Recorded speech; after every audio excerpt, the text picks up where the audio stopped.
Here we go. We have a question, check if number is a sum of power of 3. So you have given an integer n. We need to return true if it is possible to represent n as the summation of distinct power of 3's. Otherwise, just return false.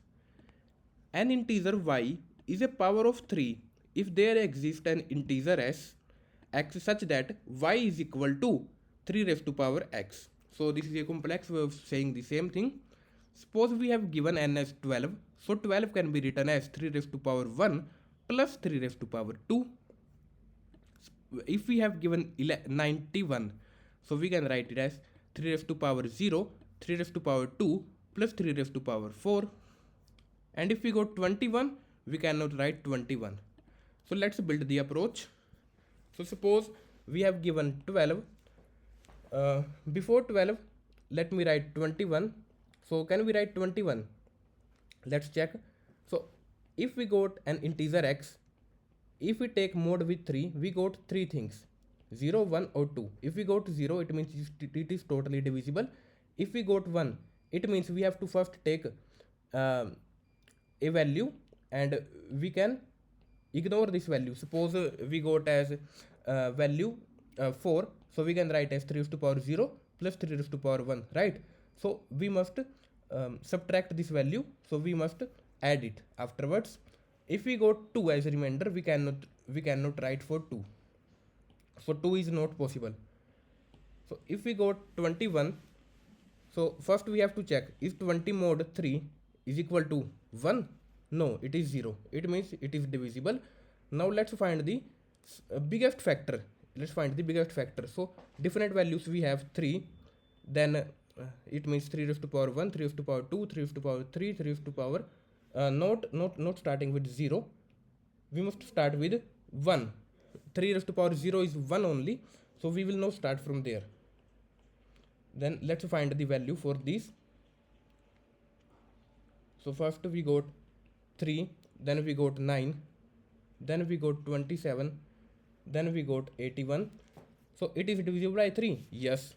Then the next thing is 21 divisible by 9? No, it is not divisible. So we must do 21 minus 3, which is 17. So is 17 divisible by 3? No. So 17 is not divisible by 3. So 17 modulus 3, which is equal to 2, right? Yes. So we cannot write 17. And let's talk about the test case here. So we got 12, 91 and 21. Let's talk for 12.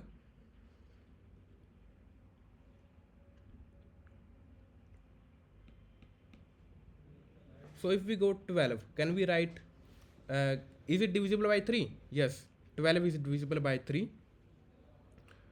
Then is it divisible by 9? No. So we can do 12 minus 3, which is 9. So we got 9. Is it divisible by 3? It is divisible by 9. Yes. So at the end we got 0. It means it is totally divisible. What about 91? It is divisible by 3. Yes, 91 is divisible by 3. 91 is not divisible by 3. We must do 91 minus 1, which is 90, because 91 modulus 3 is equal to 1.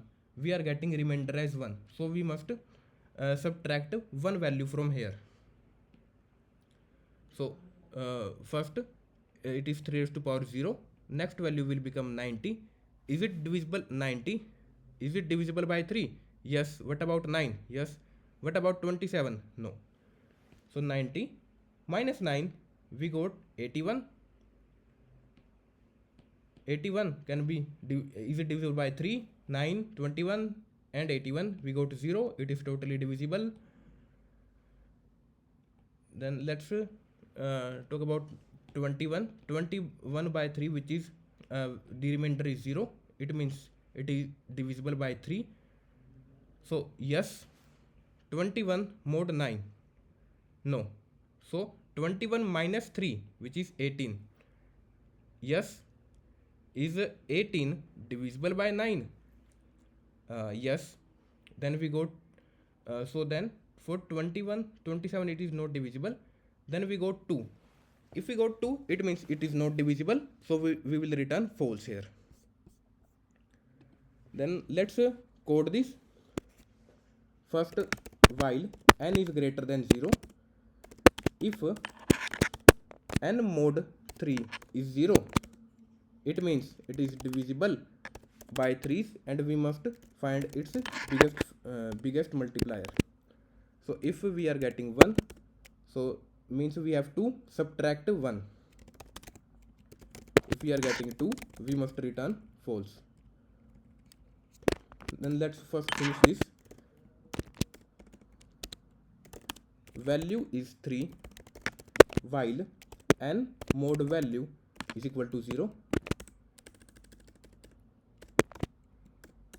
then value multiply is equal to 3, then the next value it is not divisible, so we must subtract, we must divide it by 3, then n minus is equal to value, right? But for this thing it is also given that we must use the distinct power of 3's. So for that let me write this is power of 1, and as we go power will increment and here power will decrement. So value dot power, so we have added power, but if it is already there, what if it is already there? So it is already contains, so we will return false. And we should also initialize set. What about this? So we will add 0 because 3 raised to power 0, and if it already contains 0, we will return false. At the end we just need to return true, and let's run this, and we are getting wrong answer.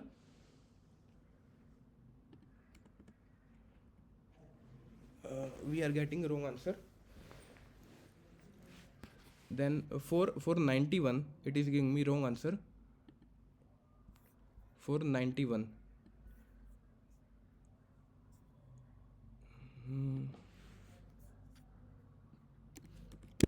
so let me write here power first n, then power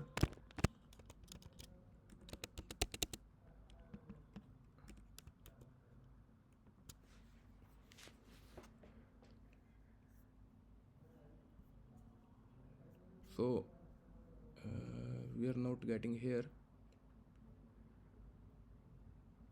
I think I have missed something.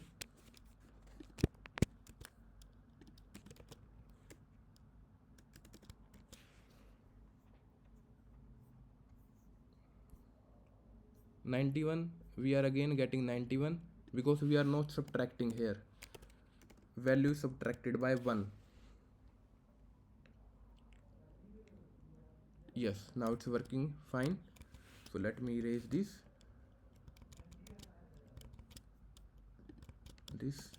and let's run it again. Then let's submit this.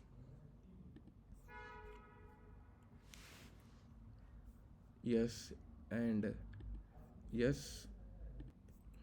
So then let's discuss about the time and space complexity.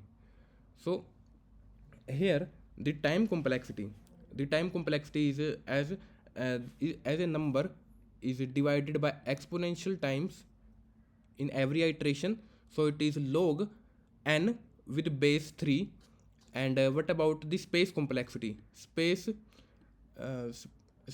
will be, so let's discuss about the space complexity. For value 21 we are only considering 3 raised to power 1 and 3 raised to power 2. So we are only considering two values. For 91, yes, for 91 first we are having this first, then we are having this, then we are having this. So we are not putting order of n values. This is n, we are not putting 91 values, we are only considering 3 values, and it will do the job. In the worst case, so this tick mark will go diagonally, so we will not go in depth, but it will be log of n with base 3. And that's about time and space complexity. This is an optimization code, so let me check if yes, yes, time is same, but we can optimize space. Yes, we can optimize space, we can start from backwards, as I am starting from the base as 3 raised to power 1. We can also start from backwards, and we will stay there and iterate from backwards. So this is an interesting code, but the time complexity is overall same. And thank you all for watching this video.